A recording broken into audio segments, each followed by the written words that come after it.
All right, folks, today we're doing another little traditional archery shooting video, and today we are focusing on focus.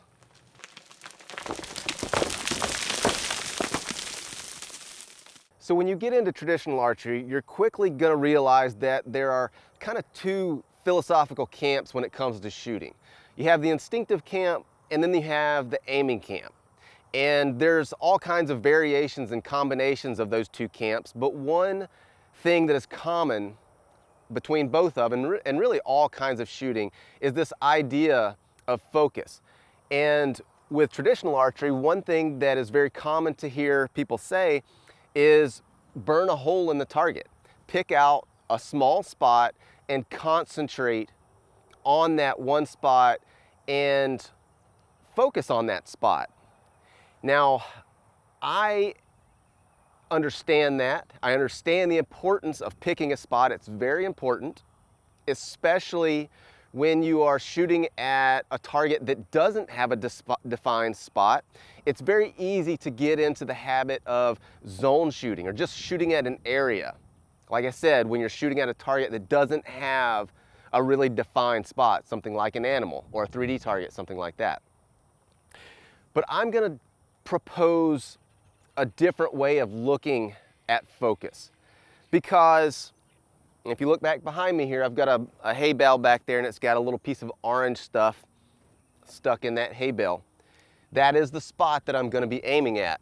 Now at this distance, at 15 yards, one of the things that I've covered before is the tip of the top edge of my broadhead here. At this distance, I can just put that on what I'm aiming at, and it should go there as long as I do everything right. But when I'm talking about focus, what I'm focusing on is myself, not the target, because the target is out there. I have no control over that target. I have no control over that arrow once it leaves the bow. And so for me, it doesn't make sense to focus on something that I have no control over. What I do have control over is myself and performing every step of the shot correctly. And if I do that, if I do my part, my job, the arrow is gonna go where I want it to go, which is that little orange dot on that hay bale back there. And so when I talk about focus, that's what I'm focusing on. Not the target, but myself and my progression through my shot cycle. Getting my aim set, drawing, aiming, anchoring, getting into back tension and slowly expanding until my shot breaks. That is what I'm focusing on. Now, one thing that I want to point out is that this arrow is trimmed to the exact length so that when I come to full draw and expand, the back edge of this broadhead touches my knuckle. Now this does a couple of things for me. One, it lets me know that I'm at the same exact draw length each and every time. And number two, it acts as a psychological trigger. Now, I'm not going to go in depth into what a psychological trigger is, but I will mention that this is not a new concept.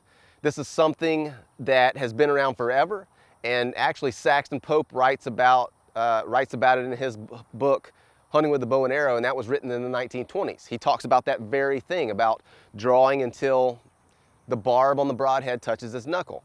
Now, if you're interested in learning more about psycho triggers and that type of stuff, I'm going to refer you to some of Joel Turner's stuff.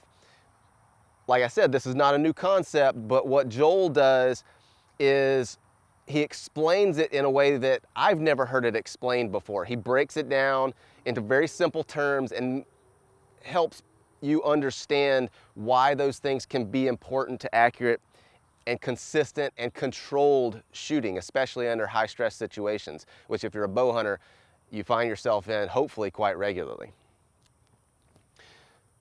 So, although I'm trying to hit that target, like I said, I'm not focusing on that spot per se. I'm getting my aim is set. Now, once I set my aim, which is the top edge of my broadhead on that target, I don't really have to think about it anymore. And so I don't have to focus on it.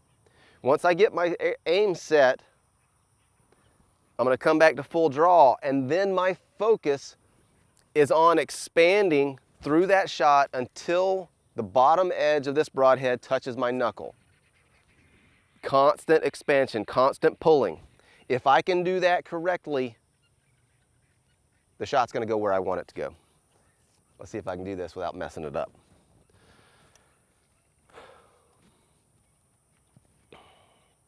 This is unedited.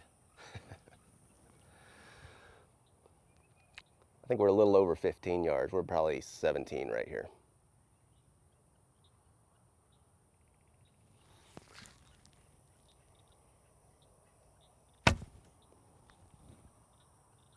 Pretty doggone good. Let's go over there and see where it hit. About an inch low.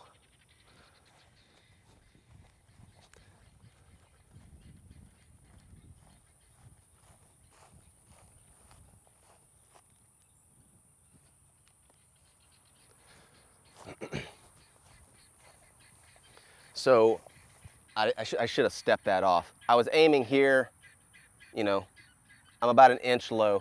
So if I had been, and that's probably due to the extra couple of yards, if I had been at 15, I would have hit this thing right where I was aiming. All right, so what do I mean by setting my aim? I'm getting an idea of where my tip needs to be in relation to that target so that when I come back to full draw and hit my anchor, I'm not that during that whole draw, I'm not trying to hold my point on the target. I'm not trying to do that at all. But what it allows me to do is get a good sight picture so that when I do come to full draw and get anchored, all I have to do is refine that. All I have to do is get that sight picture looking exactly the way it did when I was pre-aiming, and what I'm talking about is the sight picture of the arrow's tip in relation to the target.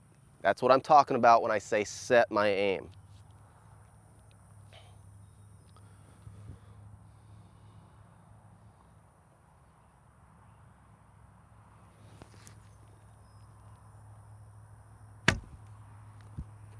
Really what this video is boiling down to is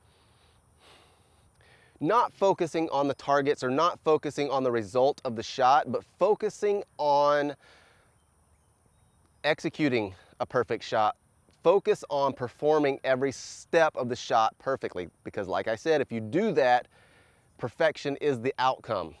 If you fail to do that, who knows what's going to happen.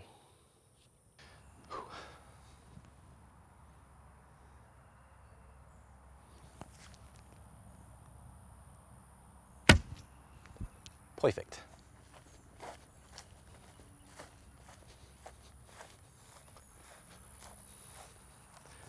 Now later on this summer, get that out of there.